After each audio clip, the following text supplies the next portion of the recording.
It's a war fought beyond our borders, but the escalating trade tension between America and China is affecting economies around the globe. Some South African industries are already paying the price. So how do we avoid being collateral damage? Well, Trade and Industry Minister Rob Davies is here to help us find the answers. Very good to have you with us. It's a pleasure. Let's talk about the trade tensions at the moment. I know you spent a couple of weeks in the States trying to prevent any damage.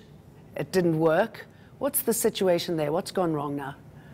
Well, I mean, what's happening is that the US has been using some of its trade laws and a particular section called 232, and it's been citing national security, which has not really been used as a reason and a justification for protectionist measures, but it has then ramped up tariffs above its WTO bindings.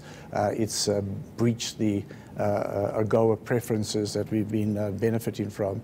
And more importantly, it's acted against some, but not against others. Why weren't you able to convince them to not impose tariffs on us? Well, we've actually asked them to reconsider, and we've been making a strenuous lobby.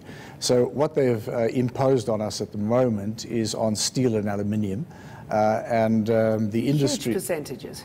Yes, and the industries that are involved in this trade, it's not a major part of the steel industry, certainly aluminium a bit more. Steel is about 1% of US imports of steel. So you wonder why they bother then? Exactly. It's small for them, exactly. but big for us, and right? we also made the case very strenuously that we are in no way a threat to US national security. Many of those companies are actually using US inputs in their production activities in South Africa, and their products that we send to the US are being used in value chains in the US. And by the way, some of them are just paying the duty, getting to the States anyway, despite these duties. So, the big one for us, though, is that there is now a process of deciding whether to extend those 232s to autos, to cars. I was going to ask you about that. That'll be bad news for us. That would be a big one. In the steel and aluminium, the companies involved, there's about 7,000 jobs.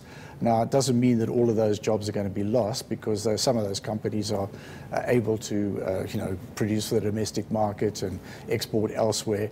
So it's not that necessarily is it critical in terms of those jobs. But in the autos, it's a bit more serious, and particularly auto components as well.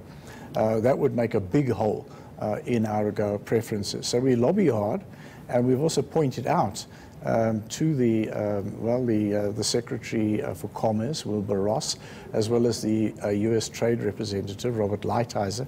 We pointed out to both of them that the poultry industry in South Africa has initiated court proceedings. Yeah, let me ask you about that. I mean, how do we retaliate? I mean, do you pull out of the AGOA? Do we stop the imports of the poultry? I don't know if we can. I don't know if the US has bullied us into taking that on. Well, the AGOA, of course, is a set of unilateral preferences through an act of Congress, and I think that gives us a little bit of comfort, because it has to go through Congress before it will be withdrawn. The administration can do all sorts of things in terms of reviews and make recommendations, but ultimately it's up to the Congress.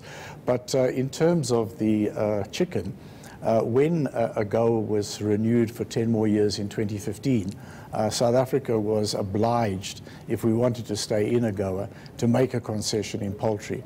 That concession was made. It was a tariff quota. It was negotiated with input from the poultry industries of the US as well as our own poultry industry. The quotas were negotiated, but that quota was made conditional on us continuing to be in AGOA. Okay, so understood. that is what a court, because it won't necessarily be a decision of us, but the poultry industry, some parts of it anyway, have gone to court, initiating court proceedings and saying that AGOA has been breached and that we should withdraw the concession. Okay, so we warned the US. Wait for that space. Can I just move us on to Brexit, because time flies. What's the situation there? I mean, basically, I believe we're negotiating on a deal that's already dead.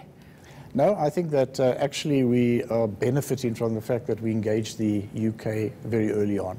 And that we also have in place the economic partnership agreement negotiation with the EU, the partnership agreement with the EU. And essentially what we will have is we will have a parallel agreement with the British.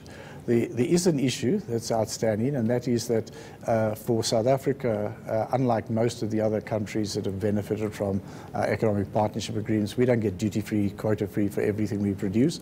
We've got quotas for agricultural products, and we have to set the quotas for the UK on its own. And we're going to have to leave it there. My apologies, okay. Rob Davies. Thank you very much for coming in, Minister. Thank you.